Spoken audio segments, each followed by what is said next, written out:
झूठ बोलने का सवाल नहीं, क्योंकि जब रिजर्वेशन के सीट ही नहीं भरे आप और जो खाली है सैंक्शनड है, तो आपका फर्ज होता है कि पहले वो सीट आप भर दे और कम से कम 30 लाख फैमिलीज तो आज ठीक ढंग से रह सकते थे। वो काम भी नहीं किया आपने। 2-2 करोड़ की तो बोले आप, लेकिन कम से कम युवाओं को एक दिन की रोटी खाने के लिए तो आप इंतजाम करके उनको नौकरियां, ज्यादा से ज्यादा नौकरी 2 करोड़ नहीं 1 करोड़ हर साल तो दे सकते थे, वो भी नहीं किए। हर चीज में आप फेल हो गए और आपका रिपोर्ट कार्ड वो भी नहीं बताते। हम बोलते तुम्हारा काम क्या किया है उस पे वोट मांगो। हमने तो ओपनली बोला हमने तो ये काम किया, आपने क्या काम किया वो बोलिए, हम उसको उत्तर देंगे। अगर जनता कन्विंस हो गई तो आपको वोट देंगे। वो रिपोर्ट कार्ड भी नहीं देते उसमें, तो मैं बोलूंगा कि रिपोर्ट कार्ड के बजाय उसमें सब काटम कूटी करके उनको जो होना उतना ही बोलते हैं।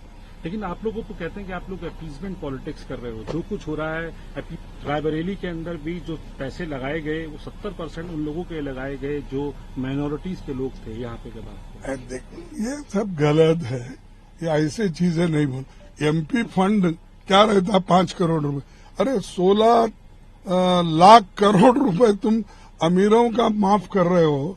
यहाँ पर कहीं गली रहती, कहीं कुछ रहते, एक आधा कोई पैसा एक रोड को चले गया तो 5 करोड़ में बहुत बड़ी बात हो गई।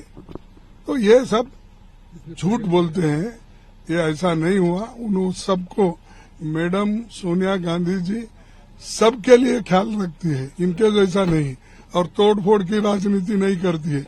अगर कोई गलती भी करा तो माफ कर देती, लेकिन कभी किसी को दुख नहीं पहुंचाती। चलिए रिजर्वेशन पे क्या कहेंगे सर? रिजर्वेशन एक सवाल है, रिजर्वेशन पे सर क्या कहेंगे? रिजर्वेशन पे वो बार बार कह रहे हैं कि कांग्रेस आ जाएगी तो रिजर्वेशन SC ST OBC का कम करके माइनॉरिटीज का बढ़ा देगी और ऐसा हम होने नहीं देंगे। ऐसा ये सरासर झूठ है।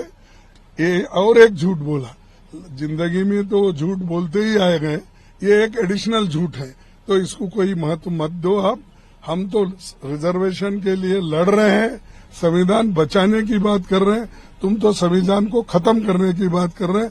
तुम्हारे को कोई नैतिक हक नहीं रिजर्वेशन के बारे में बोलने का। झूठ बोलने का सवाल नहीं, क्योंकि जब रिजर्वेशन के सीट ही नहीं भरे आप और जो खाली है सैंक्शनड है, तो आपका फर्ज होता है कि पहले वो सीट आप भर दे और कम से कम 30 लाख फैमिलीज तो आज ठीक ढंग से रह सकते थे। वो काम भी नहीं किया आपने।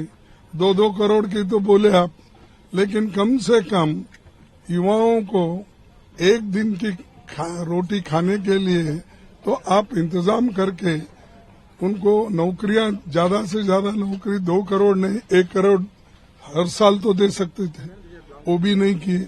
हर चीज में आप फेल हो गए और आपका रिपोर्ट कार्ड वो भी नहीं बताते। हम बोलते तुम्हारा काम क्या किया है उस पे वोट मांगो।